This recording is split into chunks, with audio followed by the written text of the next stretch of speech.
God. So here's our false belief today. I can be like Jesus without his obsession. So I can come into the family of God and I can be like Jesus. I can truly follow Jesus without having the same type of obsession that he has. Or what we do, and church people are the best / the worst at this, is that we're like, I can have a lesser version of it and still honor God. I can have a different version of it. I can actually be obsessed about something else and still be like Jesus. And we're going to challenge that false belief that if you really want to follow Jesus and be like Jesus, you have to have the same obsession that Jesus has. You know, when Pastor Aaron and I, when we met each other, we had common obsessions, which, like, we loved Radiohead. Does anybody even know who that is? Like, real music, everybody, real music. Smashing Pumpkins. Yeah, let's go. Despite all my rage, I'm still just a rat in a cage. We don't know this anymore. What are we listening to? What are we even doing? My wife,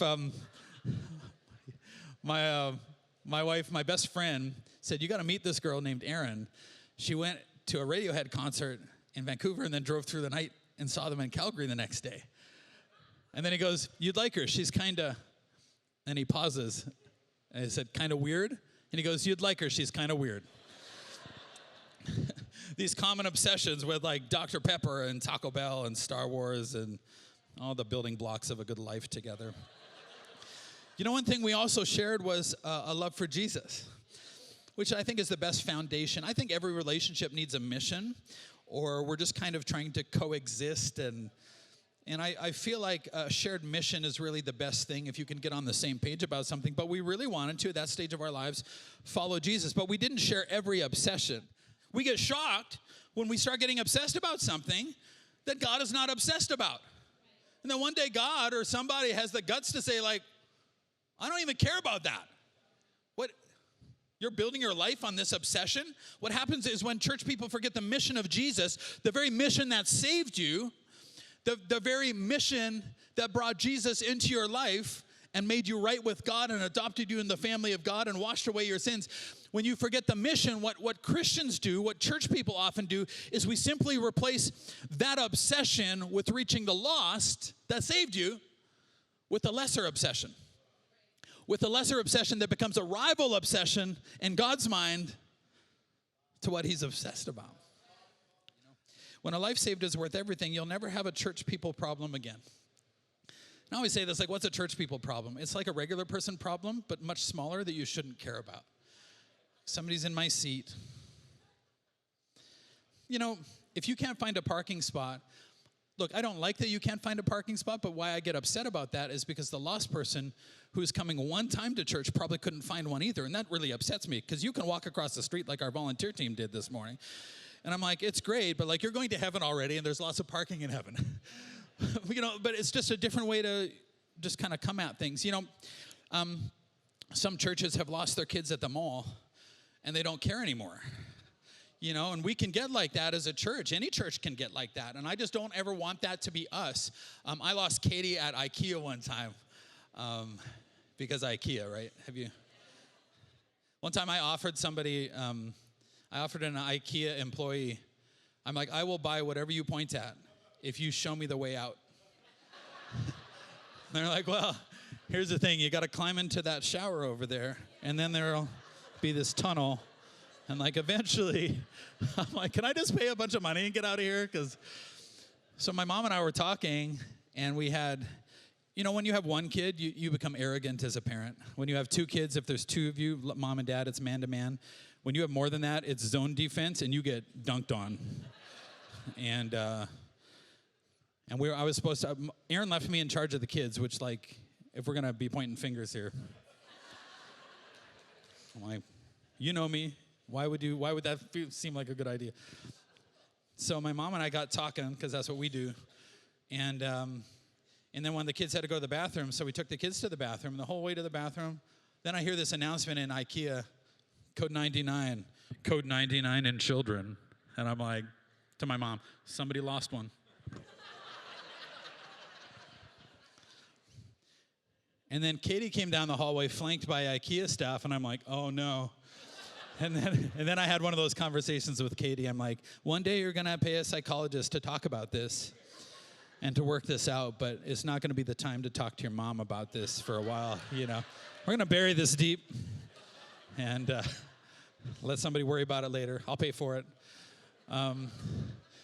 You know what we get like, though? Like, imagine, like, Nassia lost one of her kids at the mall one time, and she's like, somebody help me find my kid.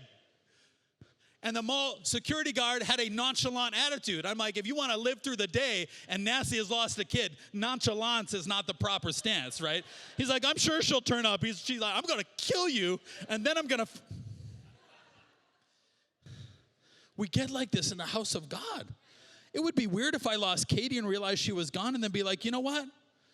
I still got 3 kids. We'll just spend extra time with them. One day we'll forget about Katie. You know? Here's the transition.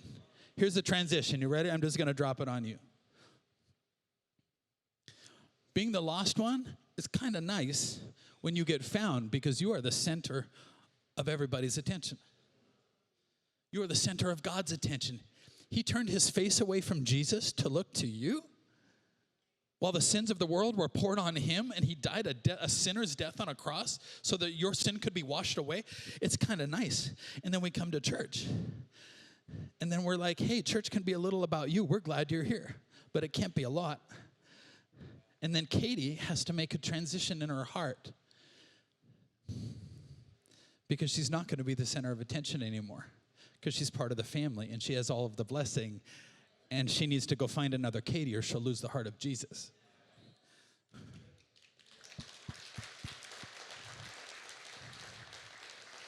Church dysfunction, I think, begins when the individual still wants all the attention like when they were lost. That's where church politics is kind of, I'm not getting what I want. And I'm like, it's dysfunctional when we still want to be treated like the one who's lost when we've been found. We still want all of the attention. We're like, look at me, Dad, look at me. I didn't show up for small group and nobody came to my house. I didn't show up for church for 2 weeks and nobody came over and made me dinner. And we're all like, but you're going to heaven already. If you need help, Jesus says this, ask. You're a son or daughter of God, ask. Nobody's going to follow you around and like, you need more stuff in your mouth? Are you hungry? I'm like, ask. Pastor Aaron in a couple weeks is going to preach about the prodigal son. You know, it's interesting, the father in that story, the older son is like, nobody threw me a party. And the father in the story who represents God is like, you have all my stuff, throw yourself a dang party. You have all the friends, you got everything. But your brother was dead and now he's alive. We're not going to celebrate this? There's something about it. The enemy wants you fixated inside church on being seen and found. After you've been seen and found. The best way to be seen by Father is to join in the mission where he is. You know, I worked in the trades world. I was an electrician by trade, the best looking and probably the smartest of the trades. And I worked with a guy named Kelly. And I was so frustrated because he was just totally far from God. You know, and I love people who are far from God. We built church for you.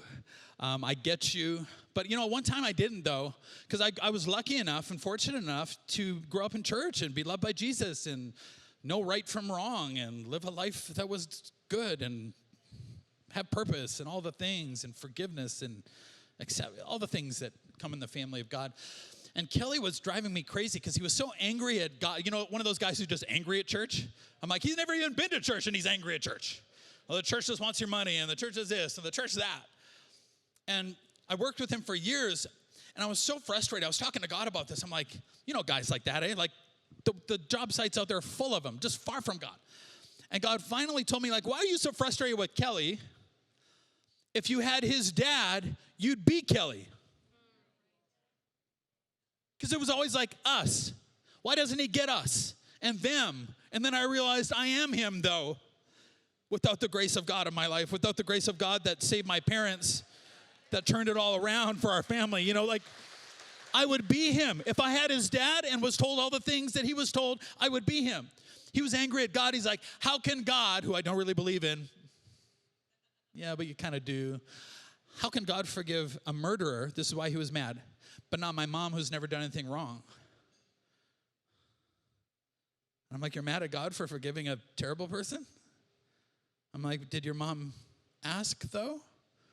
Because you can't receive forgiveness unless you want it and ask for it and need it and think that. I'm like, but his view of God, and I realized, what kind of church would we create that would make sense to a guy like that? That he could sit here, not know all the Christian words, not know all the things, but there's something about it that we'd be answering questions that are in his head. Or walking through the scriptures and creating this relationship with God so that he could at least start the journey. Not us and them.